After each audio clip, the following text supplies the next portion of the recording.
عامر جمال قریشی نے ایبٹ آباد سے پوچھا ہے، گور شاہی مرحبا، میرا سوال یہ ہے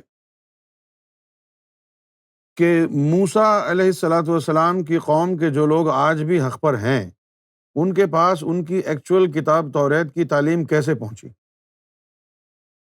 بالکل اسی طریقے سے پہنچی عامر بھائی، جس طریقے سے یہ کتاب موسیٰ تک پہنچی تھی۔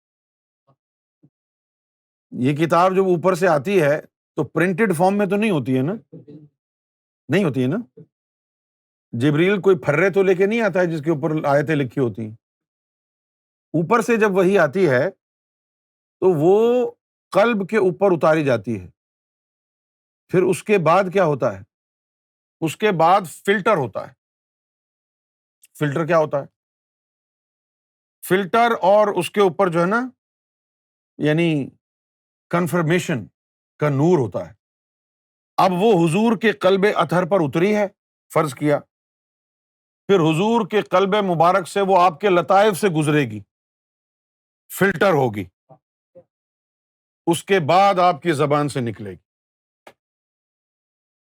یعنی کوئی اس میں گنجائش نہیں رہتی کہ کوئی اس میں آمیزش ہو جائے یا کوئی انٹرفیئرنس ہو جائے۔ اچھا، اب سلطان حق باؤ نے کہا میں کسی مدرسے میں نہیں گیا، میں نے قرآن مجید کا ایک حرف لے لیا، الف، الف سے اللہ اللہ کیا، اللہ اللہ کرنے سے میرا سینہ منور ہو گیا۔ تو چمکتا ہوا سینہ جب حضور پاک کے سامنے گیا تو سارا قرآن جو ہے نا میرے سینے میں آ گیا۔ یہ تعلیم روحانی جو ہے سینہ بسینہ چلتی ہے، ایک سینے سے باطنی طور پر دوسرے سینے میں منتقل ہوتی ہے۔ یہ صرف قرآن مجید نہیں ہے، جتنے بھی اللہ تعالیٰ کی طرف سے کلام آئے ہیں، خواہ وہ توریت ہو، خواہ وہ زبور ہو، خواہ وہ انجیل ہو، ایک جماعت ہر امت میں ایسی رہی ہے کہ جن کے پاس یہ باطنی علم رہا ہے اور ان کے وسیلے سے وہ فیضان نبوت ان امتوں کا جاری رہا۔ یہ کتاب سینہ بسینہ پہنچی۔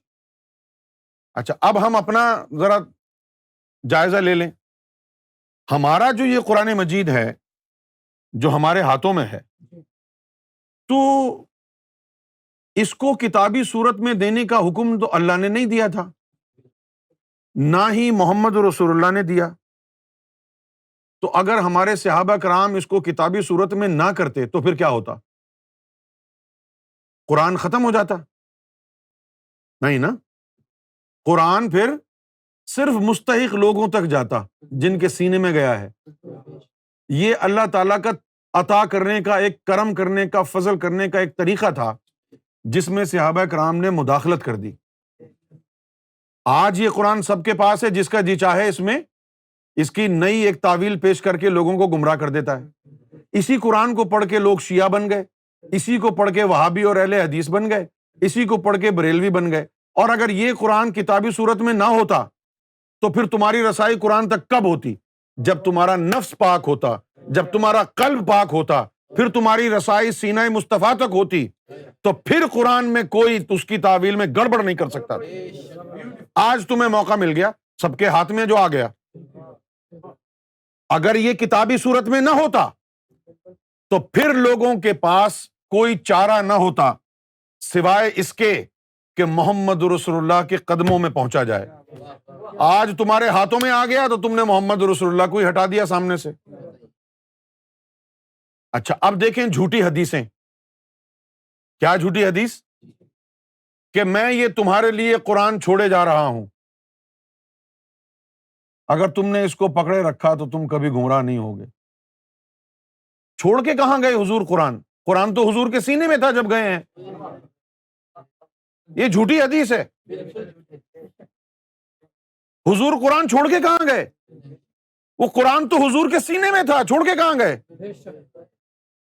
مولویوں نے اپنی طرف سے نہ جانے کتنی جھوٹی حدیثیں بنا لی کہ جی میں قرآن چھوڑ کے جا رہا ہوں، جب تک تم اس کو تھامے رہے اس وقت تک گمراہ نہیں ہوگے۔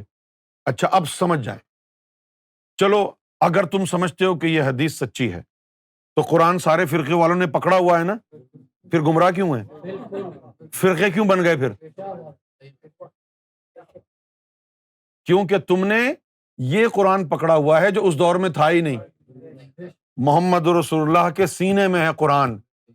قرآن اور محمد جدا نہیں ہیں۔ جب تم نے یہ سوچ لیا کہ قرآن اور محمد جدا ہیں تو تم گمراہ ہو گئے۔ قرآن کیا ہے؟ ایک وصف مصطفیٰ ہے۔ پورا مصطفیٰ کیا ہوگا؟ قرآن ایک وصف ہے مصطفیٰ کا، ان کے سینے میں چھپا ہے قرآن۔ پورا وجود تو ٹٹول کے دیکھو مصطفیٰ کا۔ حضور کو پکڑے رکھنا، قرآن کو پکڑے رکھنا ہے۔ ان کی محبت قرآن مجید تک رسائی کا باعث ہے۔ اگر یہ کتابی صورت میں نہ ہوتا تو آج کوئی بھی شخص عالم سو نہ بنتا، کیونکہ محمد رسول اللہ نے جب فرمایا عالم کیسے بنتا ہے تو یہ نہیں کہا تھا کہ مدرسے میں جا کے سیکھتا ہے۔ آپ نے فرمایا تھا کہ علماء من صدری، علماء وہ ہیں جن کا میرے سینے سے تعلق ہوگا۔ علماء من صدری، سادات من صلبی، والفقراء من نور اللہ تعالی۔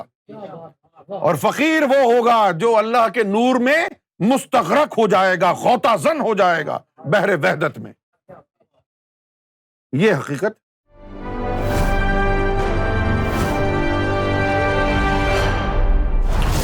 TV, bringing light, love, and peace in your life.